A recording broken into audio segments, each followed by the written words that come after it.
Mermaid cake naman tayo for today's video. Mga mi, tara na G!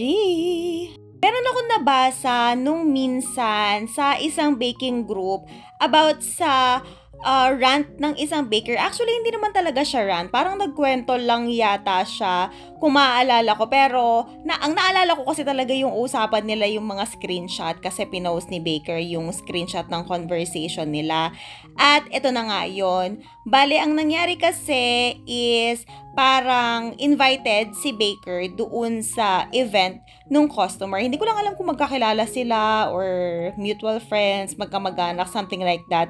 Ewan ko lang kung nabanggit. Tas ayun na nga, ang kwento is parang nagalit yata si customer. Masama ang loob ng customer dito kay Baker kasi walang kandila na naiblow sa birthday ng anak niya.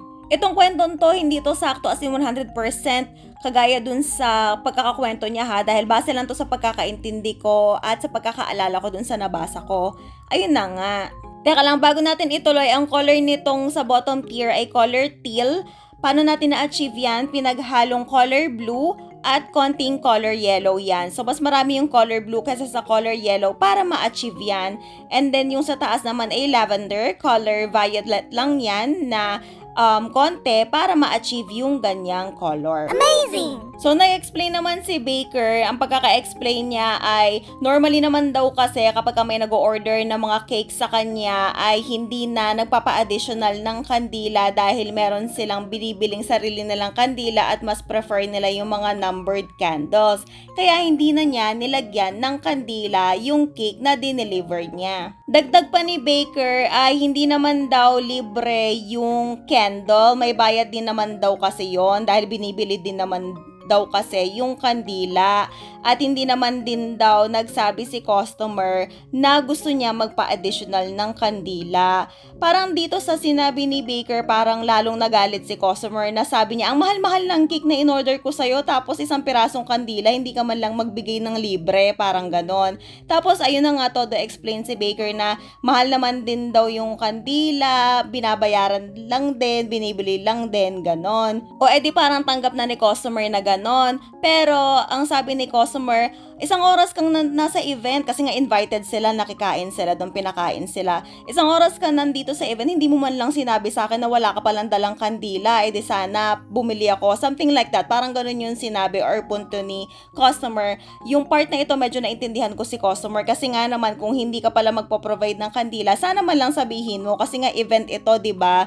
Kapag ka ganyan busy na yung client, ang daming inaasikaso, hindi na nila maiisip yung kandila not until kailangan na nila or gagamitin na nila. Sa totoo lang, para sa iba parang petty ito, nakakatawa, ganyan. Pero kasi 'di ba, kapag meron kang sineselebrate, lalo na yung anak mo, ganyan, first birthday, yung mga importanteng celebration, kapag ganyan, ultimo kandila talaga, balloon, isang pirasong kutsara, tinidor na kulang, talagang dinidibdib mo, lalong-lalo na kapag nag-e-expect ka.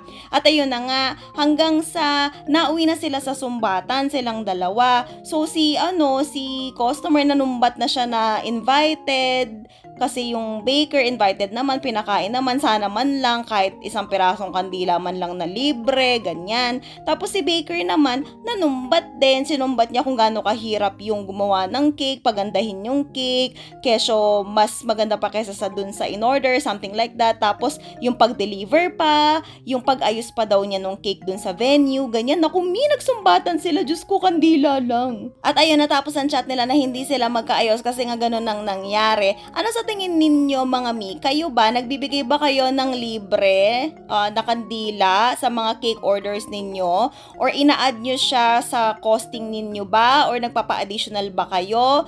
Binibigay nyo ba ito ng kusa? O inaantay ninyong sabihin ni customer na kailangan niya ng kandila bago ninyo lagyan yung order nila? Ako mga mi, parang pag-extend ko na lang din ng extra mile ito para sa mga customer ko. Pasasalamat na umorder sila at nagtiwala sila sa akin. Kaya lagi talaga akong merong kandila kahit anong order pa yan. Kahit na hindi ko alam kung pang ano ba yung cake na order sa akin. May kandila at may kandila. Meron akong maliit pang bento, meron akong malalaki para sa mga 2 tier, 1 tier, ganyan. Pero kapag yung mga customer nagre-request na ng mga number, ayan sinasabi naman nila sa akin. So hindi na nila ako ako kailangan sabihan or hindi ko na kailangan hintayin sa kanila na sabihan ako na kailangan nila ng kandila. Automatic yan, may kasama ng kandila. Naku, napakamura lang kaya ng kandila sa Blue App tsaka Orange App. 30 pesos, 5 piraso or 8 piraso na. I-add nyo na yan sa costing ninyo or ilibre nyo na yan sa mga customer ninyo. Huwag nyo nang kailangan isumbat yan. Kumbaga additional service na lang para sa kanila. Alam mo yun kasi kahit na ganun lang kasimple, kapag kalibre, tuwang-tuwa na yung mga customer dyan. Naku, bonus na yan sa'yo. Mali mo, umulit pa siya, diba? Ayun lang naman for today's video. See you on our next video. Bye!